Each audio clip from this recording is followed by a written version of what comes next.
Welcome back everyone to my Let's Play of Final Fantasy II for the Nintendo Famicom system. Last episode, Fess, Maxine, Booker, and their pirate friend Leila got pretty deep into the tropical island cave here, but they still have a little bit to go. They have to backtrack a little bit, and then they'll also have to head down the one split path that they didn't go down. So there's a lot of paths on the room above, so we'll end up warping up there in a little bit, but we need to get Maxine to get some magic points back.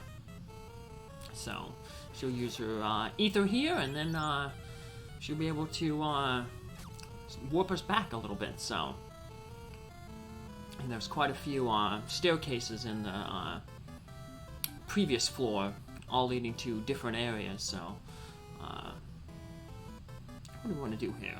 We could take out these guys with just a blizzard spell, but let's work on our scored spell here. Get some experience for it. So I want to build it up because that and Lit still need to catch up with Fire and Blizzard. Makes sense, of course, that those are the ones that are the highest because they are the spells that we've been using the most. So, yep. There we go. Take those guys out. Got some money and Fess got some spirit. Nice. So, well, now we can just use our warp to get us up to the previous floor. There we go. We can do it again and get back to the floor we want to backtrack to. So, yeah, the warp is definitely cutting out a lot of. Probably have to do like an extra episode if we didn't have the warp spell. Saved a lot of backtracking. So, yeah, I didn't think the warp was all that good, but then when I looked at these dungeons and saw how much backtracking there is, I was like, hey, this ain't pretty bad. You know, this is a pretty good spell to have. So, because last time when I did my test run, I just used exit. So, which is good for getting out of, you know, the entire dungeon, but when you have just small portions of the dungeon to get out of, the warp is a little bit better. So it does mean that we get into a little bit less encounters, so my stats maybe not be the same as they were when I beat it in my test run, but it's okay. The game is pretty good at getting you to the point where you need to be to, you know, defeat the game if you just to basically fight what you need to. So we're gonna head up to the northwest here. There's a quick little jump down. Get some move some items around here because we run out of inventory space. So, and that's even with going to that village in the earlier on to sell stuff. That death idol, that just casts like a death spell on everybody. Sleep grass puts enemies to sleep. So, not really all that important for us. You know, even if death was like a really accurate spell, which most of the times it isn't, we really want to be using it because if we defeat the enemies right away, we're not fighting them and gaining, you know, experience and skills. So, hey, Fess got that agility, nice. It's good. Agility is very important on Fess or whoever your front row character is, because his agility determines how many preemptive strikes you get and how many unexpected attacks you avoid. So that's why it's good to have you know, Fess be a melee character with a shield, or in this case he has the shield and the mangosh, a sword and a mangosh knife to raise his evasion and raise the agility, because those two stats are kind of tied in with one another. No. And his knife skills getting up there pretty quickly, because, like I said, we're fighting. He has a low. He had a low rank in that skill, and since we're fighting higher rank enemies it's increasing much faster than if we were to just be fighting, rank 1 enemies. Like he was when he first got his sword, we first started the game. So, we'll see eventually his knife will almost catch up to his sword skill. So,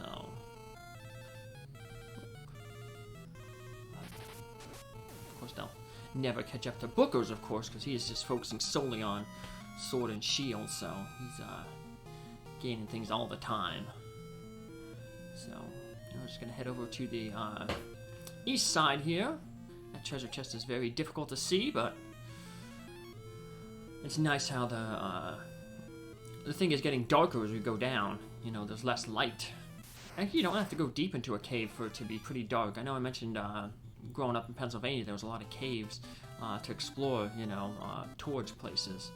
And one of the things they always usually do is they only take in maybe, like, say, 50 feet, and then they shut off the lights.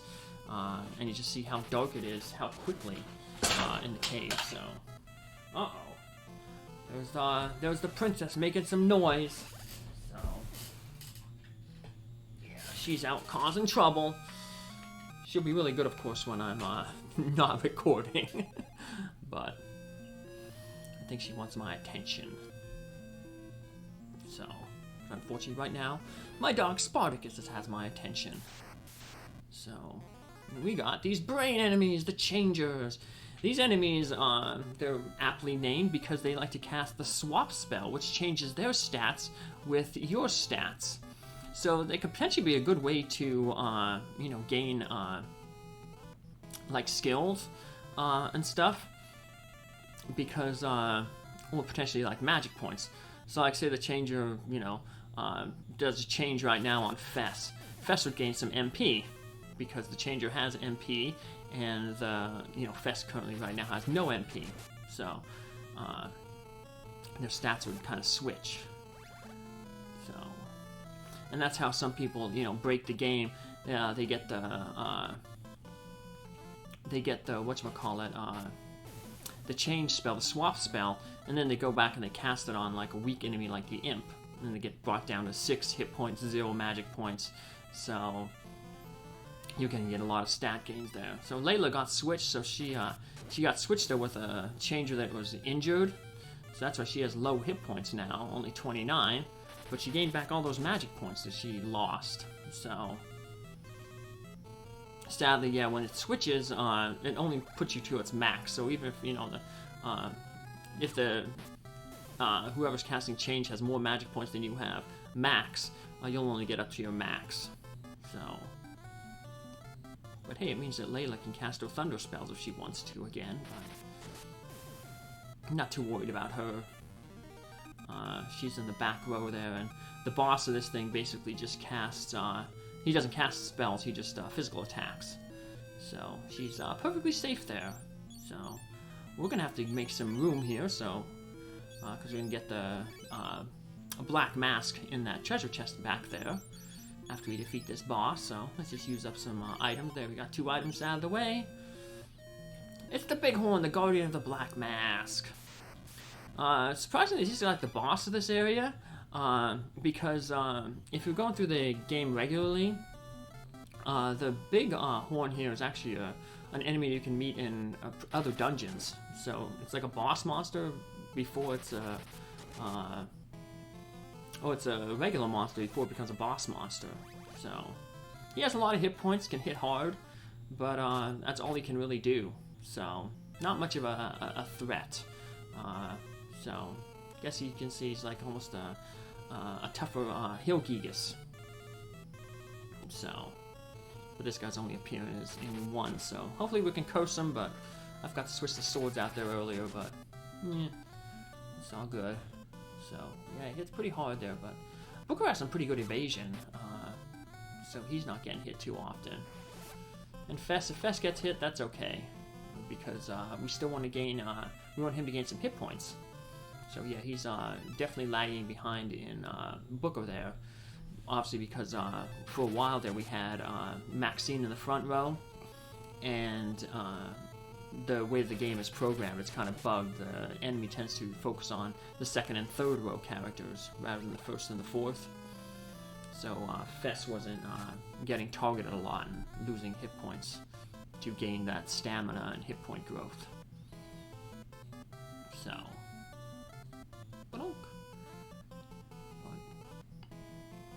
so yeah, we just finally coast him. Probably way too late to coast him though.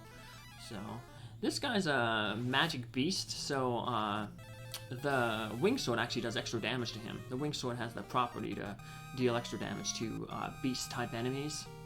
So hey, Fess got that hit points that we wanted, and we got the black mask that we need. And luckily we don't have to cast an exit spell here because a little bit beyond the treasure chest here, we have a warp tile. Kind of like the warp tile in the Basque Swords that just takes us out to our boat. Now we can take our boat down south to the snow plains. Once we're by the snow plains, then we know we're going to head south a little bit, hug the coast, and we'll get to Basque, which I just mentioned. That'll be our place where we can sell a bunch of that gear that we got, all those items, because we're going to need a lot of inventory room, because after this, we're going to go where we're supposed to go, which would be the Deist Cavern. So, we got a lot of skills and built up our spell levels. So, the Deist Cavern will be a little bit easier for us to take care of. So, like the cave here, the tropical cave we just got out of, the Deist Cavern is going to have some splits in it, so we'll take the southwest portion first, and then take the southeast portion. Just check where Basque is. Okay, here we go. Pretty close to where we need to be. And here we are, we're in Basque. We're going to sell all that stuff and heal up at the inn. So, prepare for the cave. So, as always, we're going to want to restock our ethos, because that's the big thing. Eventually, we want to buy as many ethers, because eventually we will end up getting, a little bit later on, we'll end up getting that Osmo spell. That's in the Mysidia cave dungeon a little bit later on. But a dungeon pretty soon, the one basically after the Deist cave, will have the upgraded magicians, the wizards, and they have a drop. They could potentially drop the Osmo spell, so if we get that, that's nice, because there's only one Osmo spell in the game in a treasure chest. So if you manage to get one of those wizards to drop the Osmo spell, well, you're really lucky, because then you can throw it on both your black magician and your white magician. So, and even though Osmos is a black magic spell and is affected by your intelligence, even with a low intelligence, you'll still be able to draw, some magic off of enemies. So Fess will be able to get some magic when he needs it, if we get lucky. So, let's rearrange our inventory here. Move everything around. Cottages, of course, like the inns, portable inns. Crosses remove coasts, which will eventually enemies will start doing to us. Gold needles, they remove stone. Malice remove the mute spell. So all of in a little bit, eventually we will run into enemies that start using. Around Mysidia, there's a bunch of enemies that cast spells that inflict those status ailments. So eventually we'll be getting to Mysidia and the dungeons around there. So it'll be important then to have protection from those things. That's how I'm keeping that unicorn horn, because that removes all the temporary status effects. So, let's just have everybody run here. This goblin battle, pointless to waste of time. So, let's head on over to Deist here. We got to put that wyvern egg Then I moved around a little bit into the life spring. Save the last of the wyverns. But first we have to save ourselves by taking out this hill geekus, who isn't as scary as he was when we first met him in the Dreadnought. So that's one of the fun things about role-playing games, when you like run into an enemy who's like really, really tough, and then you come back to the game a little bit later, and the enemy is not, you know, as scary anymore. You actually get to see your progress and your skill as they advance, so your character skills. So as opposed to player skill, like a lot of games like platformers and shoot 'em up games, they, you know, there's always relying on the player skill to increase. So this you're just more relying on your character's skills increasing, and that's a little bit easier to do. Well, if you like that kind of stuff. So I'm not skilled enough to do like those platformers and shoot 'em up, so a little bit harder to whatchamacallit, for me to get into those games. So with these games, I don't mind them as much. I like sometimes I like I'm a person who kind of likes grinding, you know, put something on the background like a movie or a music or something, and then I can just sit around and grind and build up my skills. So some people don't like that. They don't like the action. They're more action oriented. They want to get down right into the game. So I like to take my time and max out the game. I think that's my, you know, OCD speaking. So Fess, nice, got some stamina up and hit points up. So now we'll get some cure spell leveled up. Leila got another level in her bows, so yeah, she's getting those pretty quick too. So she's probably at level 4. Yep, level 4 with the bows. So she started at level 2. So yeah, Booker in the town that we've gotten, he only got like maybe 1 level of sword, where Leila's gotten 2. Just goes to show how enemy rank and lower rank affect how fast your character grows. So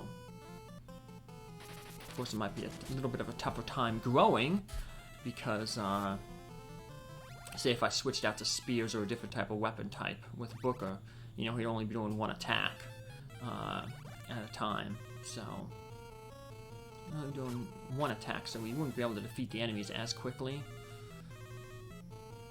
But that would obviously probably make them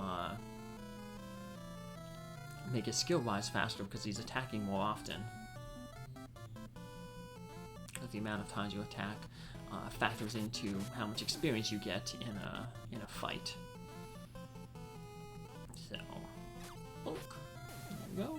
Leila taking out the stalactite, another cave thing. So I have no idea how they managed to form outside here. Hey, Fess got a knife level. Nice. So the people in the Deast Castle, the woman and the child, they will have nothing else new to say. Their dialogue will change though once we throw the egg into the life spring. So we will come back and see them again, just not right now. So no reason to. This is good where we have that elemental bow. It allows us to bypass that heavy defense of that turtle, the land turtle there. So it allows Maxine to take out the stalactite here with the scourge spell. Stalactite's one of the few enemies that are weak to a poison element. So that land turtle used to be tough. We had to use Blizzard to take it out. Now with the ice bow, don't finish it off. So yeah, we'll just use the scourge spell on this ogre in case Booker doesn't take care of it. So try to get some points for the scourge spell, because like I said, it's one of the least used spell that we have, because so many enemies are not weak to it. So that's the only distinct thing. When they too bad the game doesn't default to an empty area when you try to take a treasure there. So sometimes you actually pull out when you grab a treasure, you lose one of the treasures that you do have. So but let's see how our character's doing. Yeah, Fess got his knife up to level 3 already. Booker's very close to getting level 6 with his swords. Maxine, intelligence looking pretty good there. How are our spells looking? Level 4 for Kieran and Suna. Scourge and Thunder, both very close to level 4, so we'll focus on Scourge first, because like I said, that has less use. We can always get a lot of use out of the Thunder, the lit spell, at sea. So, yeah, we'll be using our boat for quite a bit, so... Well, take care. We will not be using our boat in the next episode where we head into the Deast Cavern. See you then. Bye.